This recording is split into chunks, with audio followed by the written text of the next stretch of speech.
Hello everyone, আমি জীবন আছি। তো আমি দীর্ঘদিন পরে আবার মোটামুটি 1 বছর পর আবার দিনাজপুরে আসলাম। তো অনেক দিন ধরে দিনাজপুরে আছি। তো দিনাজপুরে আমি যেমন কুয়াশা আশা করছিলাম, তো এটা লাস্ট কয়েকদিন হয় নাই। কিন্তু আজকে সেই ভোর থেকে অনেক কুয়াশা, চারদিকটা একদম কুয়াশায় ভরে গেছে। এবং এখন বাজে সকাল 8টা, তারপরও কত ঘন কুয়াশা। এবং আমি এখন ঠিক বড় মাঠের মাঝখানে দাঁড়িয়ে আছি। আমার যদি চতুর্দিকে দেখেন, একদম পুরো কুয়াশা। ওদিকে রাস্তা কিছু দেখা যাচ্ছে না, এদিকে বড় মাঠের পিলার কিছু দেখা যাচ্ছে না, এবং চারদিকে কুয়াশায় একদম পুরো দিনাজপুর আজকে ঢাকা। তো আমি হাঁটতে হাঁটতে ঠিক একদম বড় মাঠের গম্বুজগুলো যেগুলো আছে এগুলোর সামনে আছি। এবং ইদানিং কিন্তু এখানে প্রচুর রুলস নিয়ম কানুন জারি করছে জেলা প্রশাসন থেকে। বিশেষ করে এই গম্বুজগুলোতে উঠা, তারপর ছেলে মেয়ে নিয়ে একসাথে বসা, আরও অনেক অনেক অনেক অনেক নিয়মকানুন জারি করছে। এবং এখানে যে ফুল গাছ দেখতে পাচ্ছি, নানা রকমের ফুল গাছ লাগাইছে, ভালো লাগতেছে। এবং নিয়মিত পরিচর্যা করতেছে, পানি দিচ্ছে, সব মিলিয়ে ভালো। আগে কিন্তু এই লাইটগুলো তো অনেক প্রবলেম ছিল। গত বছর যখন আমি আসছিলাম তখন লাইটগুলো তো অনেক সমস্যা ছিল, এগুলো অনেক ক্ষেত্রে রিপেয়ার করা হয়েছে। এবং এদিক দিয়ে হাঁটতে হাঁটতে একটু আমি শিশু পার্কের দিকে যাব, দেখা যাক শিশু পার্কের কী অবস্থা। শিশু পার্কে গিয়েছিলাম, তো শিশু পার্কে অনেক নিয়ম কারণ ওখানেও অনেক অনেক অনেক রুলস জারি করছে। যেহেতু শিশু পার্ক শুধু শিশুদের জন্য, কিন্তু দিনাজপুরের এই এরিয়াটুকু শিশু পার্ক আসলে শিশুদের জন্য থাকে না। বেসিক্যালি এটা আসলে অনেক কাপড়রা গিয়ে ওখানে আড্ডা টাড্ডা মারে। সো আলটিমেটলি শিশু পার্কের যে অবস্থা, ওখানে শিশুরাও যায় না, কারণ শিশুদের জন্য ওখানে আলটিমেটলি কিছুই নাই, দুইটা জাস্ট ওই ওই স্লিপার ছাড়া আর কিছুই নেই। তো আমি এখন সিভিল সার্জনের বাসভবনের ঠিক সামনে দাঁড়িয়ে আছি।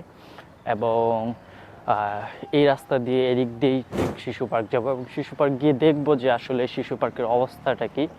এবং আমার ঠিক এই দিকটায় বড় মাঠে যে প্রতি বছর যে বাণিজ্য মেলা হয়, ঠিক এই দিকটা বাণিজ্য মেলার অসাধারণ সুন্দর গেট তৈরি হচ্ছে। এবং আমি ভাবছিলাম যে বাণিজ্য মেলাটা 15 তারিখ থেকে শুরু হবে, তো না, বাণিজ্য মেলা শুরু হচ্ছে আপনার 21 তারিখ থেকে। সো আমি ঠিক 21 তারিখেই চলে যাচ্ছি এখান থেকে। তো এদিক দিয়ে সিম্পলভাবে হেঁটে গিয়ে একটু দেখবো শিশু পার্কের অবস্থা কি, আসলে কারা বসে আছে বা কেমন, দেখা যাক। আমি হাঁটতে হাঁটতে এখন শিশু পার্কে চলে আসলাম।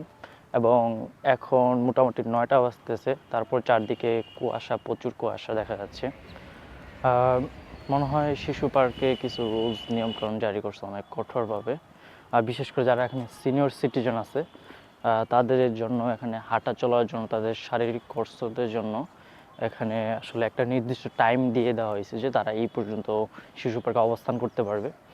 এবং শিশু পার্কে এত সকালে আসলাম, চারদিকে আসলে মানুষ জগিং করতেছে, মহিলারা জগিং করতেছে, আরও অনেকেই আছে যারা শরীর চর্চা করতেছে। কিন্তু আসলে শিশু পার্কে আলটিমেটলি কোনো শিশু নেই। এবং শিশু পার্কটা চাইলে অনেক সুন্দর, গোছালো, সাজানো, সুন্দরভাবে শিশুদের জন্য প্রস্তুত করতে পারতো। দেখা যাক, এটা যেহেতু নতুনভাবে অনেক কিছু, অনেক পদক্ষেপ নেওয়া হয়েছে, সামনে দেখা যাক কি হয়। এবং আশা করি জেলা প্রশাসন দেখবে এই বিষয়গুলো, বিশেষ করে যারা এখানে কাপড় টাপড় নিয়ে বসে থাকে, শিশুদের জন্য আরও বিশেষ বিশেষ কিছু এখানে আকর্ষণীয় কোনো কিছু করবে, যাতে শিশুরা এখানে আসতে অনেক বেশি ইন্টারেস্ট ফিল করে। তো শিশু পার্কে আমার পিছনে যে ঘরটি দেখতে পাচ্ছেন, এই ঘরটি আগে তো দখলে ছিল আপনার ছাত্রলীগের, এখন কাদের দখলে আছে জানি না। তো ম্যাক্সিমাম টাইম আসলে যেহেতু এখন পরিস্থিতি পরিবর্তন হয়েছে, তবে মোটামুটি সবাই সব জায়গায় নিজেদের দখলদারিত্ব দেখাচ্ছে। তো এটা আপাতত কাদের দখলে আছে জানি না, তবে আগে ছাত্রলীগের পোলাপান আরও অনেকে এসে এখানে আড্ডা টাড্ডা দিত, জিম টিম করতো। এবং যখন এই ছাত্রলীগ ছিল এই এরিয়াতে, তখন শিশু পার্কের অবস্থা একদমই খারাপ ছিল। বিশেষ করে আননোন পার্সন যারা ছিল তাদেরকে নিয়মিত আটকানো হইতো, বা সন্ধ্যার সময় শিশু পার্কে কেউ ঢুকতে পারতো না।